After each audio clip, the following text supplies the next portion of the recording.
গাজী আশরাফুল ইসলাম আপনি লিখেছেন, আমি আতর বিক্রয় করি। আমি একটা আতর কিনেছি যার নাম হচ্ছে একজন বিধর্মী গায়িকার নামে, সাথে সাদৃশ্যপূর্ণ। এখন এটা বিক্রি করা এবং ব্যবহার করা কি হালাল হবে?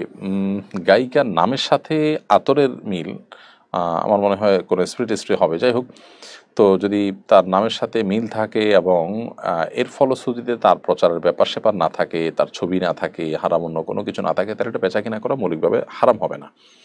তবে যদি অ্যাভয়েড করার সুযোগ থাকে, অ্যাভয়েড করা ভালো এই অর্থে যে একজন খারাপ মানুষ, একজন গুনাহে লিপ্ত মানুষ, একজন পাপিষ্ট মানুষ, নাফরমান আল্লাহর, যিনি আল্লাহর একটা নির্দেশকে লঙ্ঘন করে চলেছেন অনবরত, এটাকে তার পেশা হিসেবে নিয়েছেন, সেটার প্রচারক রয়েছেন, অশ্লীলতার প্রচারক তিনি, এরকম একজন মানুষের নামের ব্র্যান্ডিং, তার পরিচয় যেন আপনার মাধ্যমে তার তার প্রচার যেন আপনার মাধ্যমে না হয়, সেই জিনিসটা খেয়াল করতে পারলে ভালো হয়। তবে এটা কোনো আবশ্যিক বিষয় এই জন্য নয় যে সরাসরি এখানে আসলে তার ছবি নেই, যেমনটি বললাম, যদি ছবি না থাকে, তারপরে জিনিসটা যদি হালাল থাকে, তাহলে শুধু তার নামের কারণে জিনিসটা সরাসরি হারাম হয়ে যাবে না। তবে অ্যাভয়েড করতে পারলে সেটা উত্তম হবে।